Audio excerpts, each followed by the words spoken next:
Eto lang nga mga kababayan, mukhang nahihilo na po ang ating ombudsman kung ano ang gagawin. Ang guguluhan na yata ang ating ombudsman ha. Si Ombudsman Remulla po ay parang nahihilo na po kung ano pong gagawin. Samantalang napakadali na naman po talaga na trabahuin ang mga bawat trabaho. Gaya po ng sabi niya, Davao City Epicenter of Corruption, Ombudsman. Sinabihan niya po na epicenter na ng corruption ang Davao. Yun naman pala mahal naming ombudsman, Idol Boying Remulla. Di ba? Nakita nyo na po, ang dami na nating mga reklamo dyan sa Davao. At nakikita nyo, pinail yan ha, mga kababayan, mga karayuma. Pinail po yan dyan sa ombudsman. Unang-una po dyan, meron pang kay Pulong. Kay Sentry, kumparing Sentry natin, nagpail yan sa ombudsman. Pero hanggang ngayon, hindi pa po nasusolusyonan. Ayan po, ang dami po nga nakapending dyan, ombudsman. Yan po ang asikasuhin natin, wag itong mga nagrekant.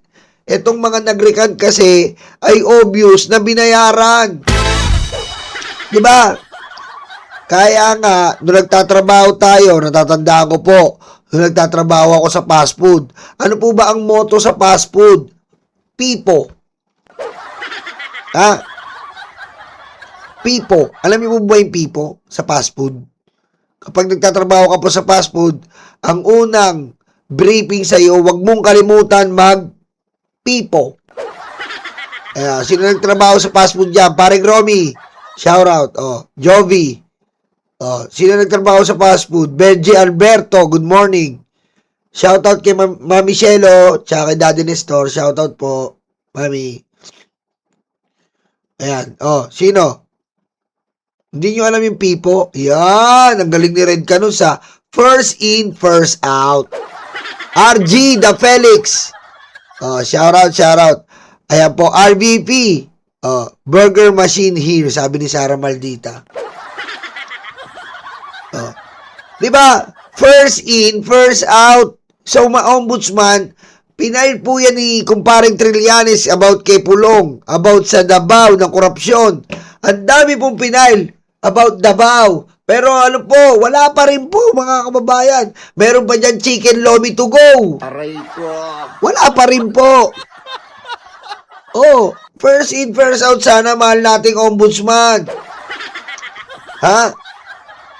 Nirespeto natin ang mga napakulong mo dahil nakitaan natin na obvious na probable cause at talagang santambak na ebidensya. Kaya naman nakulong si Jinggoy, kaya naman po nakulong si Revilla, kaya naman po nakulong si Marcoleta at Puday Defensor.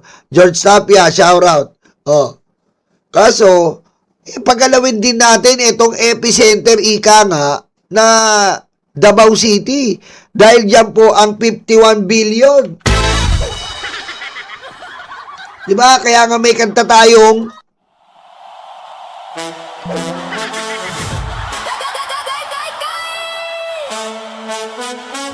Oh. 51 billion asan na? Aray ko. 51 billion asan na? Aray ko.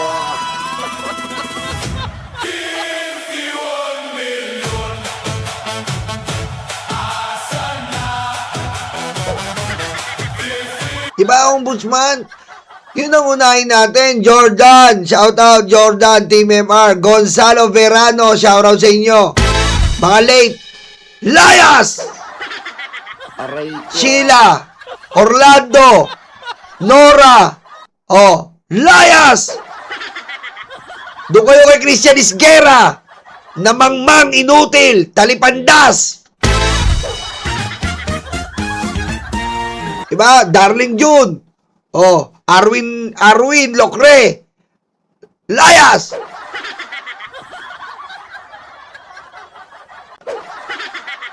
Idol ko si Chiquito, Layas! Aray ko.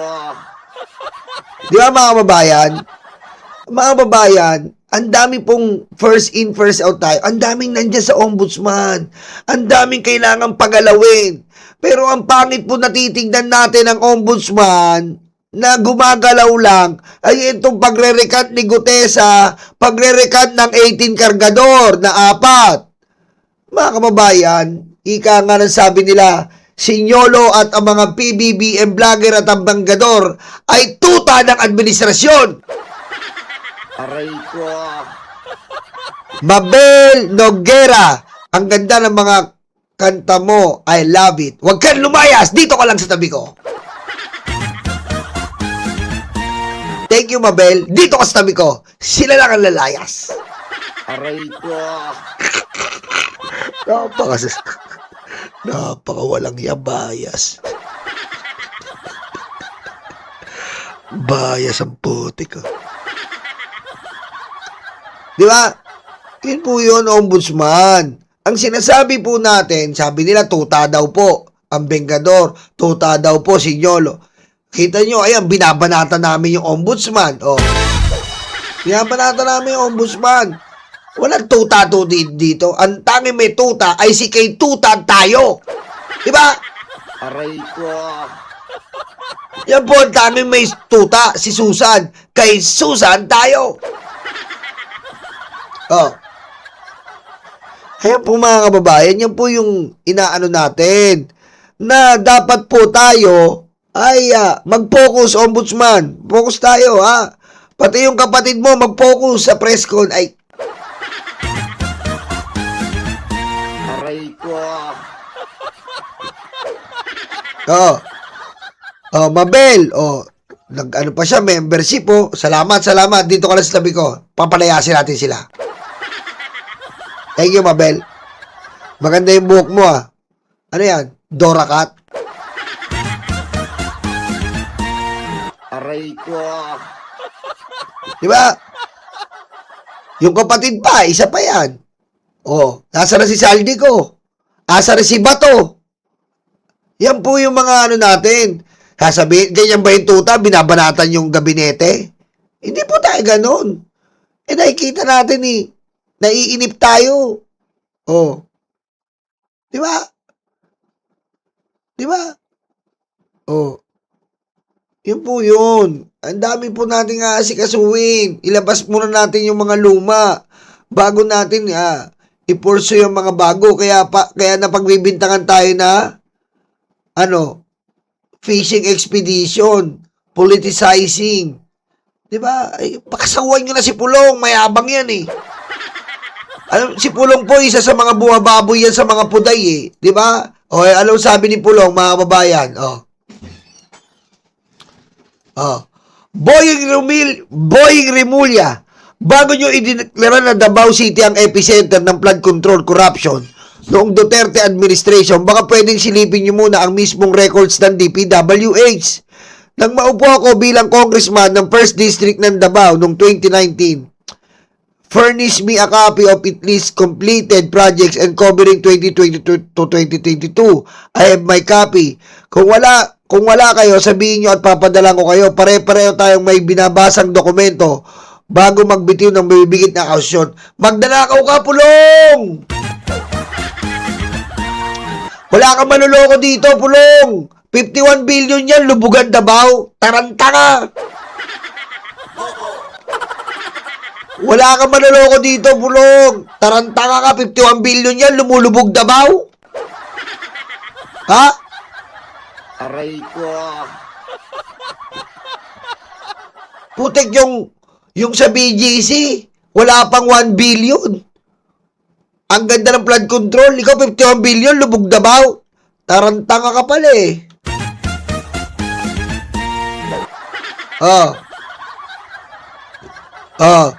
At kung iimbisigahan nyo ang Davao, hindi lang during my term, 2019 lang po ako naupo. Kita mo katarantado to. 2019 lang naupo. Di ba? 2019 lang siya naupo. Pero 2019, 2020, 2021, 2022, putik, 51 billion. Tanga, Pulong, nilalaglag mo sarili mo. 2019 lang po ako naupo sa congressman sa aming lugar. Long before I became congressman, nag-rallies po ang congressman sa aming distrito. Aba, nagtuturo na si Pulong! Nagtuturo na! Ayan po ha, nagtuturo na. Kung seryoso tayo sa paghahanap ng katotohanan, walang dapat piliing taon, pangalan, partido o administrasyon. Kung may anomalya, imbestigahan. Kung may ebidensya, ilabas. Pero wag gawing shortcut ang political narrative para makabuo ng konklusyon. Magnanakaw ka pa rin, Pulong. Aray ko. Diba?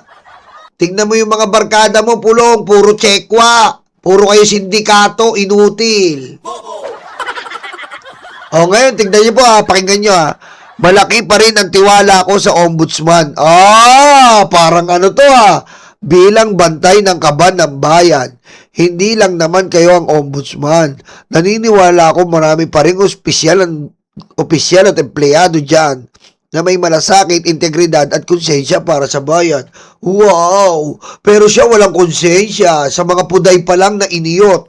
Sinungaling ka, Pulong eh, no? May konsensya ka sa bayan, pero yung mga puday na iniiyot mo, binibigyan mo lang 1,000. Aray ko. Ha? Sinungaling ka, Pulong. Ang mga puday, hindi 1,000 lang binibigay dyan. Diba? Napakahirap ng mga yan. Dahil yan, madaming maintenance yan. Aray ko. Ako nauunawaan ko yan. Dahil minsan ako nag-maintain ng mga bagay na ganyan. Chanel Paris, Allen Valencia. Ha? Oh, layas. Kaliw ka talaga pero magaling ka lahat naman kayo ng mga BBM vlogger. BBM Loyarisir. Salamat, Mabel Dora. Thank you, Mabel Dora. Sheila Aquino, Josephine Barrios. O yan, di ba? Kita mo, gumaganong ka pa na may concern ka sa bayan. Yung mga puday na pinabayaan mo, yung puday na minaltrato mo, yung puday na hindi mo binigyan ng dignidad. Kaya mga kababayan, sabay-sabay po tayo. Ha? Sabay-sabay po tayo sa darating na 2028. Sa pangunguna ni ASEC ay Cabinet Secretary Mike Cervera. Itatayo po namin ang PWD Party List.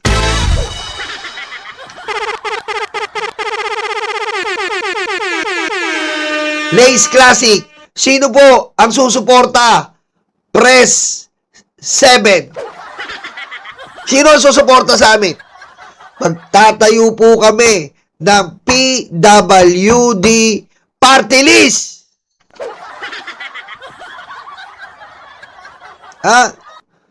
Gagawin namin ang mga PWD puday with dignidad. Kasi po napapansin namin mga kababayan na talagang namamaltrato na po ang mga puday, ang mga bilat. Sa Senado po namamaltrato po ang mga puday at ang mga bilat. Sa Kongreso po namamaltrato po sa pamamagitan netong si Lepeste na ginawa pong kinidnap po ang mga puday at inaalay sa iba't ibang lahi. Ngayon sa aming party list po, tama, puday with dignity. At ang gumagawa na po ako ng kanta na puday, puday, alive forevermore. Alive mga puday, alive forevermore. Puday, puday, alive forevermore. Aray ko. Baka dumating po ang pagkakataon, mapalitan si Dr. Jose Rizal. Ang maging national hero natin ay si Pangulong Duterte. Aray ko. Ano ang gagawin mo kapag nalaman mong may kapatid ka sa labas? Papasukin ko.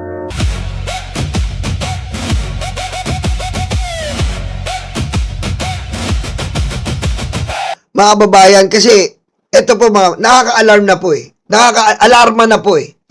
Nakaraan po, isa-isahin ko lang kasi naaawa na po talaga kami. Kaya nag-desisyon kaming Bengador, ito yung PWD party list. Nakakaawa po. Unang-una, unang-una, doon na tayo kay Pulong. Biro mo, binigyan po ng walang halaga. 1,000 sasaksakin pa ng kutsilyo. Pinagpasensyahan namin yan. Pero nakamatsyag kami. Putik, kawawa naman to. 1,000 lang yung puday. Mami Eva, shout out. Kamsat Makoy, Titigas. Oh, kawawa na naman sila. Nag-grade ang NBI. Nakita natin, nakakulong sa aquarium. Napakainit. Aray ko. Di ba mga kababayan? Nakakulong sa aquarium. Kita niyo yung mga dinadanas nila. Nakakinulong sa aquarium. Wala silang matanaw na liwanag, na araw. Lagi lang silang nasa gabi. Pinuyat ang mga puday. Aray ko. Kay Defensor. Ayan po yun, mga kababayan. Puyat na puyat sila. Hindi pa natapos doon ang kalbaryo ng ating irerepresentang party list. Inilako pa sila, mga kababayan. Pagtapos ikulong, nilako sa iba't ibang mga tao na para bang isang bibingka at biko na binibenta at binatog. Binatog! Klik! Binatog! Aray ko. Diba? Isipin niyo yun. Binatog lang po ang nilalako, hindi po yung mga puday na ating irerepresenta. Tingnan nyo ha. Nakakulong, nilako. Tapos ito pa ngayon, mga kababayan, sa impeachment trial, binastos na naman sila. Ginamit para makuthot ng confidential funds. Imagine mo. Kaya ngayon, mga kababayan, Mary Jane Rivera, shout out. Oh. Kaya ngayon, mga kababayan, sabay-sabay po natin italaga ang ating iprerepresenta sa 2028. PWD Party List, Puday with Dignity. Patayin mo si BBM. No joke.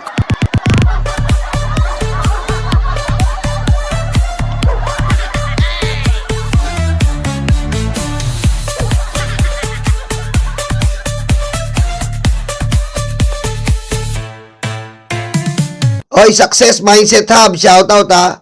Oh, yan, shoutout sa inyo yung mga umabol. Marco Polo, basta ako yung public. Sige, kukunin kita public affairs. Chanel Paris, oh, di ba? Kailangan po ikilusan na natin to eh. Kasi napaka-importante po niya. Pag nalapastangan po yung mga yan, paano na po ang ating economic growth? Elvira Flores, Ate G, Lea Patricio. Di ba mga kababayan, paano? Ang laki po ng economic growth niyan. Yan po ang nagbibigay ng malaking bentahe sa merkado. Yung mga puday sa ating population growth. Sa mga eskwelahan, sa corporate, sa mga trabaho, sila ang nagsusupply ng manpower. Aray ko. Di ba napakalaki po ng inisyatibo kung poprotektahan natin sila. Protektahan po natin sila. Tandaan natin ang mga puday ang dahilan ng economic growth, population growth. Tsaka sila ang nagpupuno sa school, sila ang nagpupuno sa corporate companies. Yan mga yan. Kung wala sila, paano tayo? Kaya alagaan ang mga puday. Huwag tayong tatamlay-tamlay. Alagaan ang mga puday. PW Party List sa 2028. Aray ko. Diba? Tama naman eh. Diba? Nasa tamang landas tayo. Okay, kaya sana Crispin Remulla, huwag sana tayong padalos-dalos sa pagbitiw ng mga salita at baka ikasira lang ito sa kredibilidad ng institusyon. Lalo na at nasa pag-iimbestiga pa lang kayo na stage. Oh, ang ombudsman ay dapat naghahanap ng katotohanan, not convenient villains. Oh. At kung Davao ang tinutukoy niyong epicenter, then show us the complete records. Lahat ng taon, lahat ng proyekto, lahat ng pangalan, walang pili, walang exempted. Kamusta na pala yung investigasyon sa trilyong pisong flood control, corruption mula 2023 hanggang karsulukuyan? May listahan din sila ng kompletong infra projects tulad ng sa Davao City First District. Oh, tanga ka talaga, Pulong! Oh, yan po si Pulong.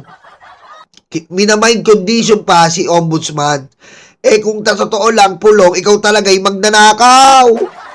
Putik, congressman lang kayo. Isipin nyo mga kababayan ha, galing to sa paghihirap tong mga pusang inang Duterte pamiling bangag. Bigla pong yumaman. Isipin nyo. Diba? Tatay lang po nila ang mayor ng ilang dekada. Kahit ilang dekada kang mayor, kung talagang tapat si Rodrigo Duterte sa mga sweldo niya, hindi kayo yayaman ng ganyan, makakapag-negosyo kayo, makakabili kayo ng mga 7-Eleven, makakabili kayo ng mga gasolinahan, makakabili kayo ng mga ilang condominiums, ilang hektaryan lupain, ilang Jollibee, ilang Mang Inasal, ilang KFC,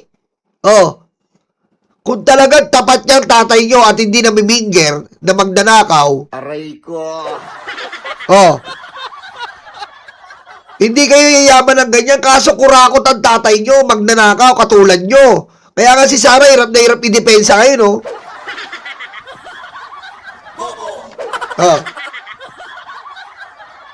Diba?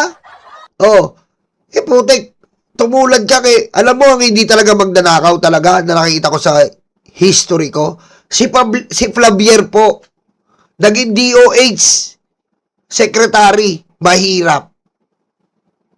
Naging senador, mahirap. Namatay, mahirap. Putik, yun talaga tumatak at hindi ko makalimutan ang sarili ko. Si Secretary Flavier. Yan po, ang tumatatak palagi sa, na-promote po siya DOH secretary nung panahon na yon.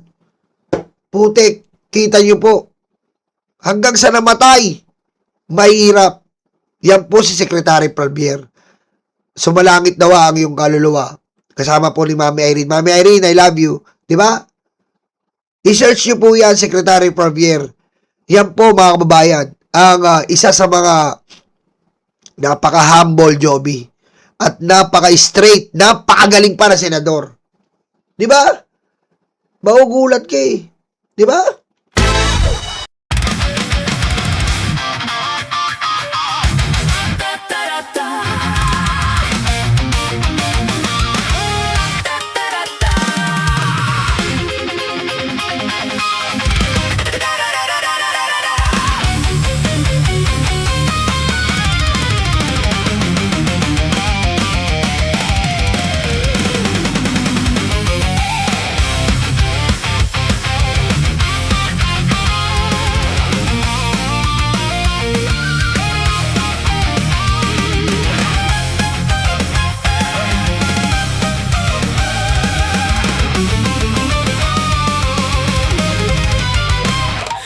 Madilim daw ang paligid, putukan daw ay maririnig. Takot sa kanilang mata, ikaw ay madadala. Huwag kang palinlang kaibigan, udas na 13 yan. Sinira nila ang Senado, sobrang ganit mga ito. Hindi nyo na maloloko mga Pilipino. Gising na gising kami sa kabobohan nyo.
Singungaling